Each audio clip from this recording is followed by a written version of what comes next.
Dr. Lee, I know in addition to your grief work, you have background in working with youth who struggle with anxiety.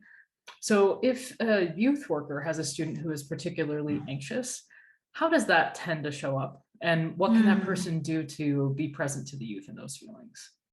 Okay. Anxiety can show up in different ways. And I think about physiological, cognitive, and behavioral. So let's talk about physiological symptoms. It may be that they're shaking. It may be that their face is flushing. Some people get kind of blotchy, red blotch marks on their necks. For some people, it may be that they start to sweat. It may be that they start to rock. For some people, it's their breath, their shortness of breath. They can start to sense as they're talking, maybe pressure speech. They're talking a little faster. So those are kind of physiological signs you can notice when someone's starting to get anxious.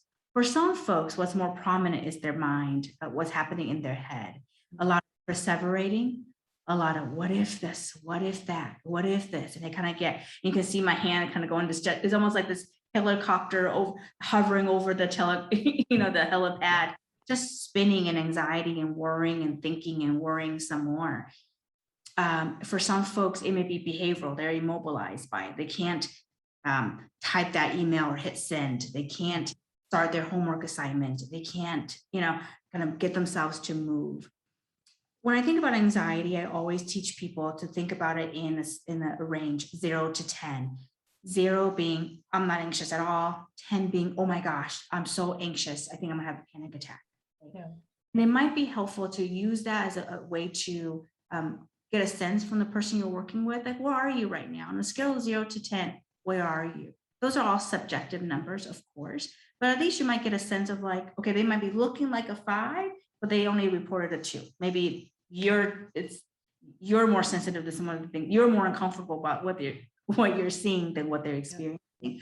Or someone may seem cool, calm, and collected, and they say, I think I'm at a 9 right now. Okay, what do we need to do, right? So allowing the person to tell you where their anxiety is so that you're not making any assumptions as the helper can be really helpful.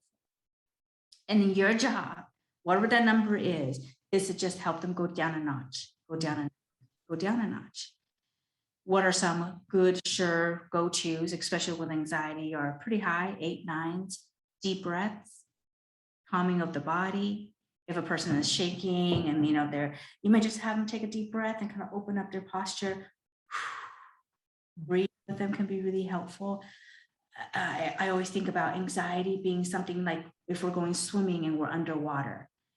And if somebody's so anxious, they're at 8 or a 9, it's like they're underwater.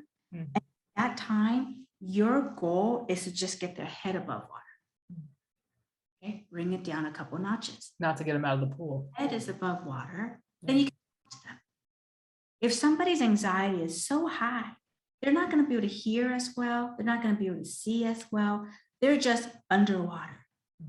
So in those moments, if you as the helper are trying to articulate something with them or like go into a philosophical conversation about why I don't need to get anxious, you're going to lose them, right? You might actually panic them even more. Imagining you're underwater and somebody outside the pool is trying to talk to you, but you can't hear it. That can actually be pretty scary. Your job is to get them head above water, and then you can start doing some problem solving. Things that will help with getting people's head above water or bring down a couple notches are things like deep breathing, calming the body, change of location. If a person is sitting on their bed, have them stand up. If somebody is standing up, have them sit down. Maybe going to a different room. Like, why don't we walk to this place and sit down? Let's go to my office and talk.